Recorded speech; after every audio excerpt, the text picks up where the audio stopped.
Hey guys, welcome to Ultimate Survival Tips. I'm David, and today we're going to continue our series on everyday carry, bug out, emergency, camping, shelters. So we've already done 2 videos in this series. One is a basic introduction to shelters, and our second video is on how to use garbage bag, trash bags as an EDC and actually short-term viable shelter. Today, what we're going to talk about is we're going to talk about poncho shelters. Another easy to carry item is a military style poncho like this one. This is a Army surplus US.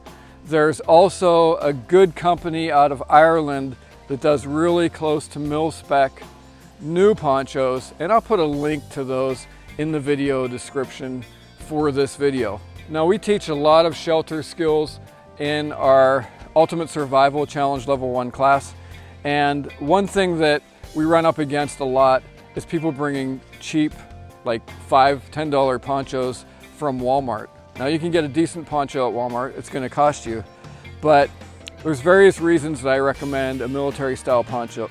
One, they're completely waterproof. The seams are sealed. They're usually rubberized, at least on one side, and they've got some tough grommets, and they're a little bit bigger than a lot of the cheesy ponchos that you might find in a discount store. And when we do our survival challenge, we get a lot of ponchos and rain jackets that just get torn up.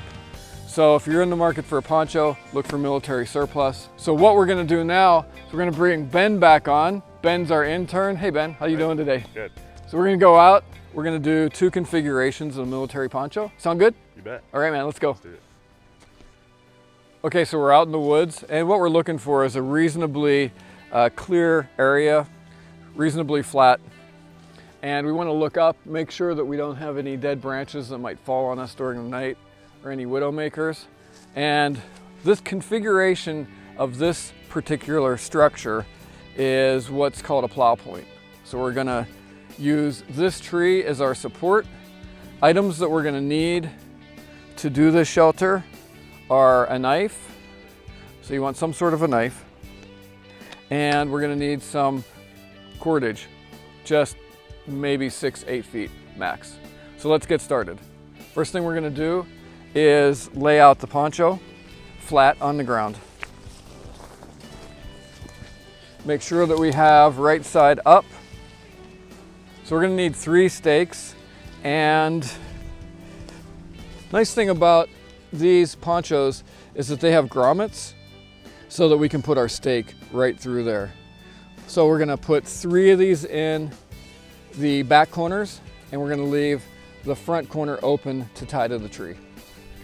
So we're gonna need a length of paracord to tie this poncho to the tree, and we're gonna need 3 sticks. Ben went out and found us some sticks, and they're gonna need to be pretty thin so that they fit through these grommet holes like that. So they got to be thin and strong. So the first thing we're going to do is put our back stake in.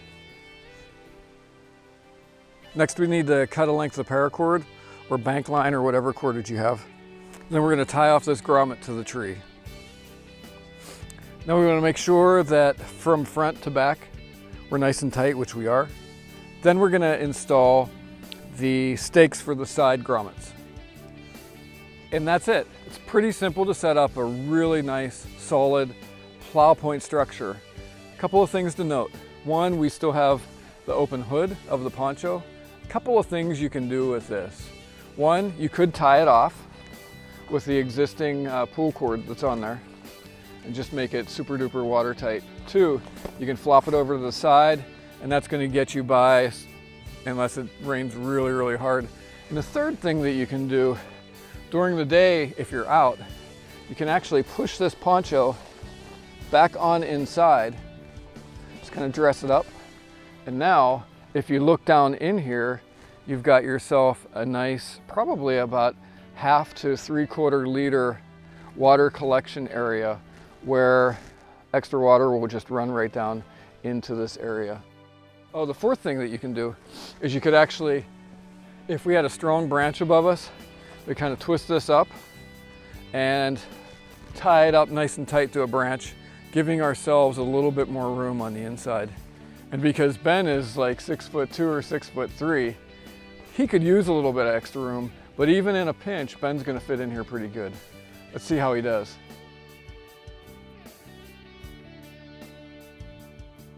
Okay, Ben, which one do you like better, the trash bag shelter or this one? I like this one.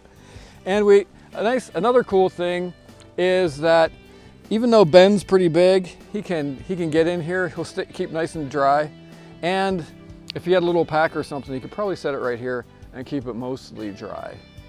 The way this is set up right now, I would say a nice campfire somewhere out here, and you're all set, man.